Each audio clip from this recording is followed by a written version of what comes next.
Dermaga pelabuhan Tanjung Priok siang itu terasa begitu terik. Matahari seolah ingin membakar kulit, namun panasnya tak sebanding dengan gejolak rindu yang membakar dadaku. Aku berdiri tegak dalam balutan seragam persit pakaian seragam upacara PSU berwarna hijau muda yang menjadi kebanggaan setiap istri prajurit. Jilbabku rapi tanpa celah.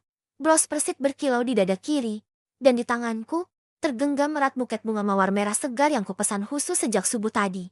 2 tahun. Bukan waktu yang singkat untuk menahan rindu, tidur memeluk guling dingin, dan hanya bisa mendengar suara suami lewat sambungan telepon yang timbul tenggelam di perbatasan. Aku menjaga kehormatan diri dan nama baiknya di sini, menutup pintu rapat-rapat dari dunia luar, hanya untuk menanti hari ini. Hari di mana Satgas pasukan khusus tempat suamiku, Kapten Faris, bertugas akhirnya pulang.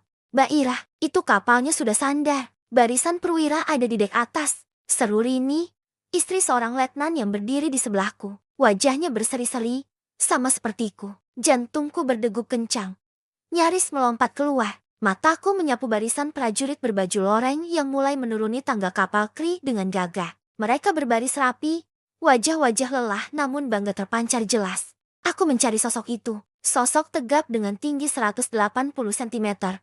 Kulit sawo matang yang eksotis, dan tatapan tajam yang selalu meluluhkanku. Mas Faris, bisikku pelan. Doa syukur terucap di bibir. Mataku akhirnya menangkapnya. Dia ada di barisan perwira. Kapten Faris, suamiku. Dia terlihat lebih kurus dan kulitnya lebih gelap terbakar matahari.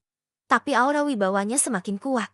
Upacara penyambutan berlangsung hikmat. Aku menahan diri untuk tidak berlari memeluknya saat inspektur upacara memberikan sambutan. Kakiku gemetar saking tidak sabarnya ingin mencium punggung tangannya. Begitu upacara dibubarkan dan instruksi temui keluarga diteriakan, suasana berubah riuh. Tangis haru pecah di mana-mana. Aku merapikan bajuku sekali lagi, tersenyum lebar, lalu melangkah cepat menghampiri Faris yang berdiri di dekat tumpukan ransel tempur. Mas Faris, panggilku dengan suara bergetar, merentangkan sedikit tangan untuk menyambutnya. Faris menoleh. Tatapan kami bertemu. Aku mengharapkan senyum lebar. Aku mengharapkan dia berlari kecil menyambutku. Aku mengharapkan dia memelukku erat untuk melepas rindu 2 tahun yang menyiksa. Tapi tidak. Faris hanya menatapku datar, dingin. Ada sorot mata asing yang belum pernah kulihat sebelumnya. Mas, ini aku, Ira. Ucapku ragu, mengulurkan buket bunga itu dengan tangan gemetar. Selamat datang kembali, Mas. Aku kangen. Faris tidak mengambil bunga itu. Tangannya tetap diam di samping tubuhnya. Dia justru menoleh ke arah tangga kapal di belakangnya. Seorang wanita. Wanita itu masih muda, berkulit putih bersih, mengenakan gamis biru muda yang kontras dengan suasana pelabuhan yang keras. Wajahnya cantik, meski terlihat lelah. Dan yang membuat duniaku seakan berhenti berputar adalah apa yang ada di gendongannya. Seorang balita laki-laki gemuk, berusia sekitar 1 tahun lebih, tertidur pulas di pelukan wanita itu. Rah, panggilnya singkat. Tidak ada panggilan sayang atau deh. Kenalkan, ini Belle, ucap Faris tegas. Dan anak ini, Gio, anak kandungku. 2. Bunga mawar di tanganku jatuh ke aspal panas. Aku berdiri mematung di tengah dermaga. Matahari siang bolong terasa membakar kulitku. Tapi hatiku beku sedingin kutub utara. Selamat datang kembali, Kapten Faris. Terima kasih atas oleh-oleh luka yang kau bawa. Matahari Jakarta semakin tinggi, seolah ikut memanaskan situasi yang baru saja membekukan hatiku. Di parkiran pelabuhan yang luas, mobil Pajero Sport hitam milik kami, mobil yang kami beli dengan cara mencicil bersama 3 tahun lalu menggunakan tabunganku dan gaji Faris sudah terparkir manis. Faris berjalan cepat di depan dengan langkah lebar. Tangan kanannya menggandeng Bella yang masih menggendong Gio, sementara tangan kirinya menjinjing tas perlengkapan bayi yang bermotif kartun. Mereka berjalan beriringan, serasi, layaknya keluarga bahagia yang baru pulang liburan. Sementara aku berjalan 3 langkah di belakang mereka. Terseok-seok menyeret koper besar berisi pakaian dinas dan perlengkapan tempur Faris. Koper ini berat, berisi beban rindu yang kubawa, tapi rasanya tak seberat langkah kakiku saat ini. Pemandangan di depanku ini sungguh menyakitkan. Punggung tegap suamiku yang dulu selalu menjadi tempatku bersandar, kini menjadi tameng bagi wanita lain. Tidak ada tolehan sedikit pun ke belakang untuk memastikan apakah istrinya yang sah masih sanggup berjalan atau tidak. Sesampainya di mobil, aku bergegas menuju pintu depan sebelah kiri. Kursi penumpang depan, itu adalah tahtaku. Tempat di mana aku biasa memijat bahu Faris saat lampu merah. Tempat kami berbagi cerita sepulang dinas. Tempatku menjadi latu di samping rajaku. Tanganku baru saja menyentuh pegangan pintu ketika suara manja itu menghentikan gerakanku. Aduh, Mas, Bella meringis pelan. Wajahnya dibuat sepucat mungkin. Dia memegang kepalanya dengan satu tangan. Sementara tangan lainnya mendekap Gio. Kepalaku pusing banget. Mual kena ombak laut tadi belum hilang. Aku nggak bisa duduk di belakang. Mas, nanti aku muntah. Kasihan Gio keguncang. Faris langsung menoleh.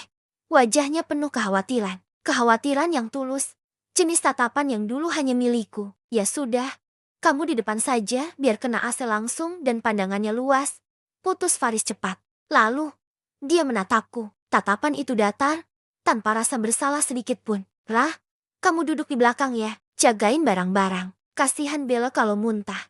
Dia lagi menyusui. Kondisinya lemah. Kamu kan kuat. Aku terpaku. Tanganku masih menggantung di pegangan pintu yang terasa panas tersengat matahari. Tapi Mas, suaraku tercekat. Harga diriku memberontak. Ini tempatku. Aku istrimu. Kenapa aku yang harus mengalah? Humairah, Faris membentak pelan. Tapi nadanya tajam dan penuh penekanan. Matanya melotot memperingatkan. Jangan bikin ribut di parkiran.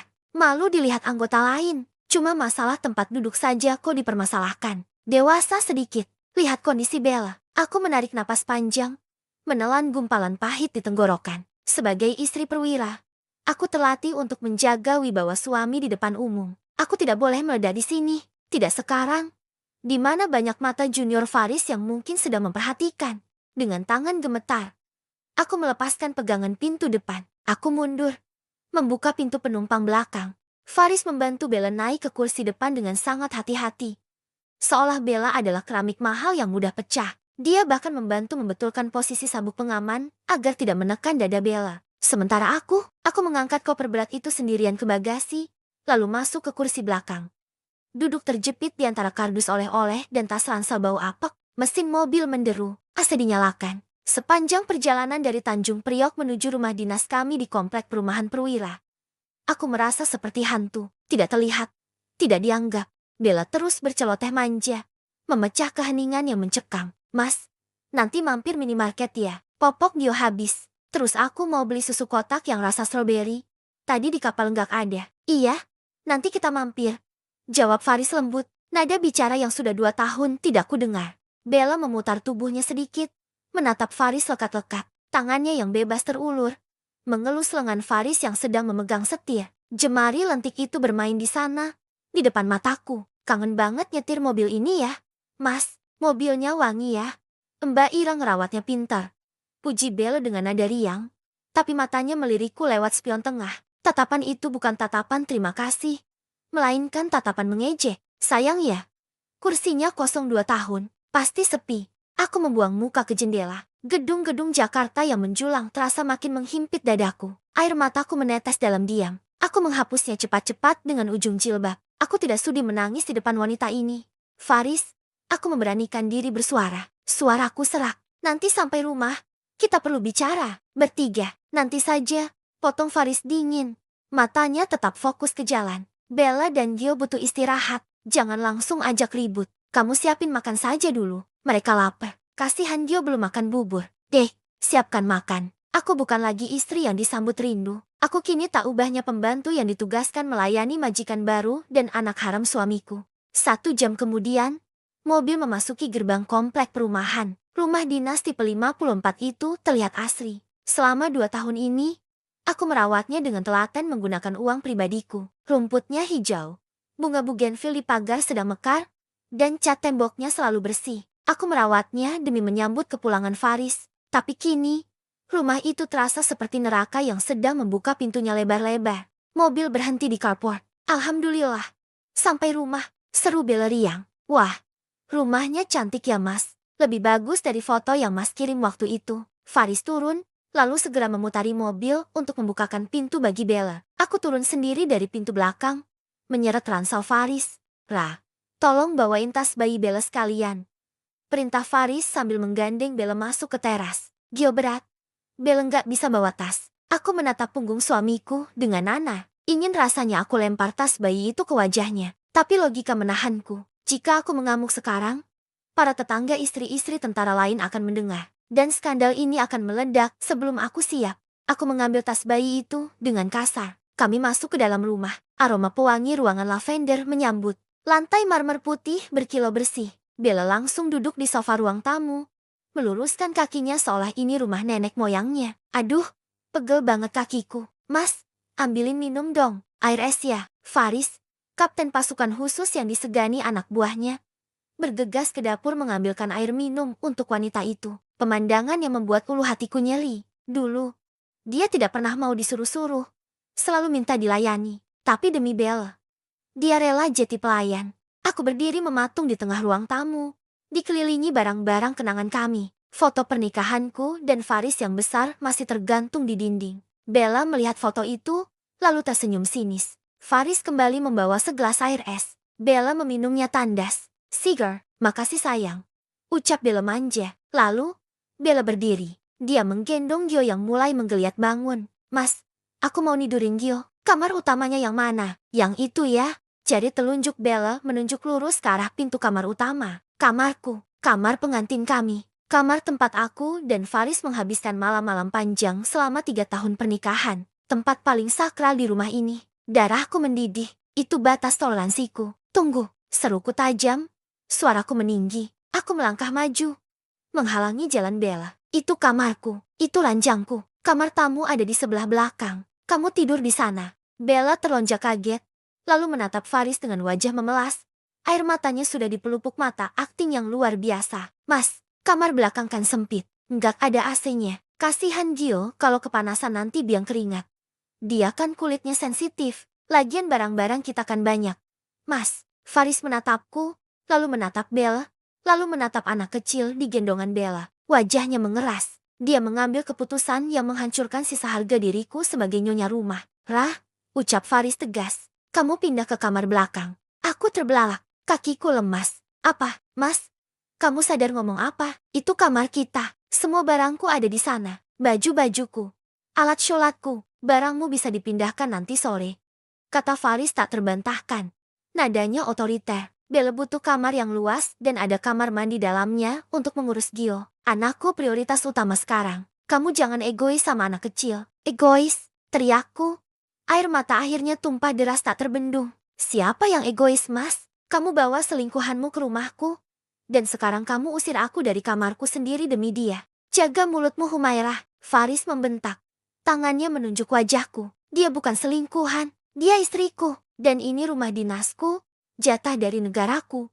Atas namaku. Aku yang berhak mengatur siapa tidur di mana. Kalau kamu tidak suka aturan di rumah ini, kamu tahu pintu keluarnya di mana. Kalimat itu menamparku lebih keras dari pukulan fisik. Rumah dinas. Benar, ini bukan rumah milikku. Aku hanya menumpang karena statusku istrinya. Bella tersenyum tipis di balik punggung Faris. Dia menang.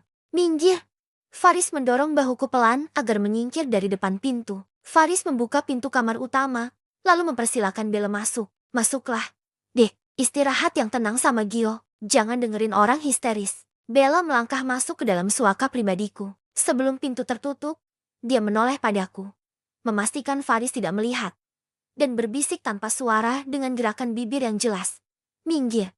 Mandul. Blam. Pintu kamar utama tertutup rapat di depan hidungku. Suara kunci diputar dari dalam terdengar menyakitkan. Aku berdiri sendirian di ruang tengah yang luas. Terasing di rumah sendiri. Diusir dari kamar sendiri. Dan dihina oleh wanita yang merebut suamiku. Tanganku mengepal erat hingga kuku menancap ke telapak tangan. Rasa sakit di hati ini berubah menjadi bara api yang membakar dada. Baik, Mas Faris, kamu yang memulai perang ini. Kamu pikir aku akan diam saja dan pergi menangis di pojok kamar belakang. Kamu salah besar. Aku berbalik, menyeka air mataku dengan kasar. Mataku tertuju pada ponsel Faris yang tertinggal di meja makan karena terburu-buru mengambil air tadi. Ponsel itu menyala, ada notifikasi pesan masuk. Bukan dari komandan, bukan dari keluarga, tapi dari sebuah kontak bernama Ibu Mertua Lasmi. Isi pesannya singkat, tapi cukup membuatku sadar bahwa neraka yang sesungguhnya baru saja dimulai.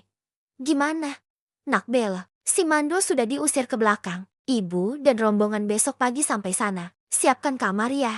Ibu mau tinggal lama buat jagain cucu ibu. Handphone itu ku genggam erat. Tubuhku gemetar menahan marah. Musuhku bukan cuma satu. Dan besok, pasukan mereka akan bertambah.